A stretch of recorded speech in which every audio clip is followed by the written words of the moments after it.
So now we have Mr. Devon Williams, who's an attorney at law. He was called to the bar in 2013 and attached to Alum Chambers. And his major area of practice is, in fact, immigration law. And no surprise, because before he became a lawyer, he was an immigration officer for 14 years. So he was on the other side of the fence in this whole issue. And he worked in several sections, including investigation detention section, border management and passports. And now he represents persons who are aggrieved by decisions of the immigration division. So, Mr. Schoon, there is some recourse. Right. So please, Mr. Williams. Good evening, everyone. What I'm going to talk about today is how do we treat with our refugees? How do we treat with asylum seekers in Trinidad and Tobago? At present, there seems to be a great disconnect between our policies, the policies that have been acceded to by the government, and the persons on the ground. That is the police officers, the immigration officers, the people who detain persons at the detention center, detention officers. What we have now, we have policies that have been in place since 2008. Mr. Schoon alluded to an immigration manual. That manual was vetted and passed in 2008. And since then, the Immigration Department has had a policy in place with how to deal with refugees. Is that policy being used? No, it's not being used at all. What we in fact have is an ad hoc approach to treating with asylum seekers. So, for example, one of the policies that the Immigration Department has in place is that asylum seekers should not be detained unless there are specific circumstances at play. Those circumstances include whether or not the person can be identified. If the person can be identified, they should not be detained.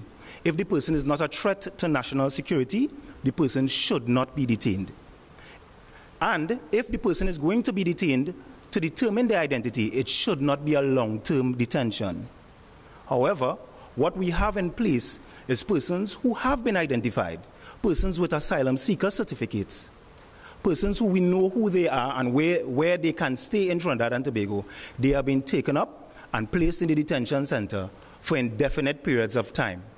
There is no way to tell when they would be released from the detention center unless an attorney gets access, and Mr. Schoon can't get access. But if you know persons in the Immigration Department, you may be able to work your way in and take information to be able to assist these persons. So again, I want to start with talking about the disconnect. So we have persons crossing our borders, coming into Trinidad and Tobago, seeking asylum. They end up at the living waters, they apply, they are deemed asylum seekers, they get their certificates. What then happens? We have police officers and immigration officers who are supposed to be trained with how to deal with refugees and asylum seekers, taking these persons up and, one, charging them for illegal entry, which is in accordance with Section 40 of the Immigration Act. They're charging these people with illegal entry and taking them before the courts. The courts then convict these persons of illegal entry. Even though they present their asylum seeker certificate before the courts, they are being convicted of illegal entry, they are being fined. Most of these persons are not in a position to pay any fine, much less a hefty fine of $20,000 or so, because the fine can be up to $50,000. When these people are fined these exorbitant amounts of money, they then find themselves behind bars for up to 3 months, 4 months, and they have in fact followed the proper procedure after having come to Trinidad and Tobago as an asylum seeker. So there is an obvious disconnect between the policies that we have set as a country, we have acceded to the conventions, and the policies, the 2014 policy document, we have acceded to those things, but there's an obvious disconnect between the policy and what is actually happening on the ground. Now, we even go, the police in Trinidad and Tobago are even going as far as taking away persons' asylum seeker certificates and destroying them, leaving them without an identification document or any document of any sort. This cannot be allowed to continue. Right. Persons who seek asylum at the border. This is another huge issue. So persons can come in legally, and when they come in, tell the immigration officer, I am seeking asylum. There are provisions in the immigration manual for how to treat with this situation. However, again, there is a disconnect because the persons who are in charge of our ports normally, and what they normally do is they refuse these asylum seekers entry and put them on the first flight or first vessel back to the country that they are trying to flee. This cannot allow to be, we cannot allow this to continue. So what I am proposing today is that the powers that be who were part and parcel of the SOPs that were done in 2014, that those SOPs be given out to the public at large. Persons must know what rights they have and how we are supposed to treat with these rights and how they are supposed to be treated. And once that is happening, once there's information, persons can access their rights. We have an obligation to assist these persons. These are people fleeing their country, not because they just want to leave where they're coming from. They don't see Trinidad and Tobago as the best place in the world. It is because there is a situation at home that they cannot deal with, and it's a very, very serious situation that they have no other choice but to leave their home. So that is the first part, the first thing that I wanted to speak about.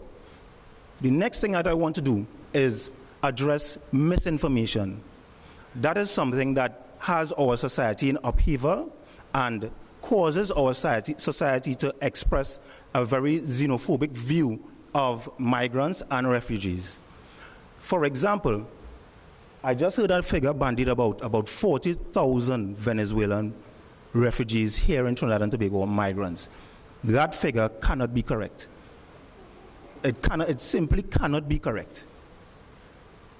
What that does is that feeds into the fear factor in Trinidad and Tobago.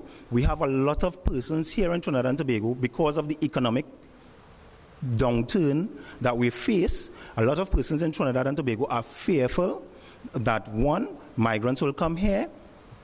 Two, migrants are going to work for less money than me. Three, I am going to be out of a job. And that in turn feeds how we treat with migrants. Misinformation must be countered with proper information. We must put the correct things there. Persons in the public space must be able to give correct figures and account for how we treat with our migrant population. Lastly, what I must say is that migrants are being looked at in a very negative light all around the world. Even if you look at the United States and their new policy of removing children from their parents, we look at their policy with respect to the dreamers, those people who were brought to the U.S. as young children, and now they're expelling them after they have lived their entire life in the U.S. There's a very negative outlook on migrants. But what I want to say is that migrants sometimes, most of the times, contribute. They contribute to your nation. They contribute to your economy. For example, we can look at what is going on right now, the World Cup. Tomorrow, Croatia plays Argentina. When we look at the Croatian defense, there's a gentleman by the name of Dejan Lovren. He plays for Liverpool Football Club. Born in Bosnia. At the time, Bosnia was a war-torn state. Mr. Lovren and his family fled Bosnia as refugees. They tried to enter Germany. They were refused. From Germany, they went to Croatia, where he rose through the ranks as a professional footballer and is now one of the shining lights on that Croatia team. So what I want to say is that refugees can contribute, they can make us proud. So we need to treat with them as we would treat with our brothers and sisters. That's it. Thank you all.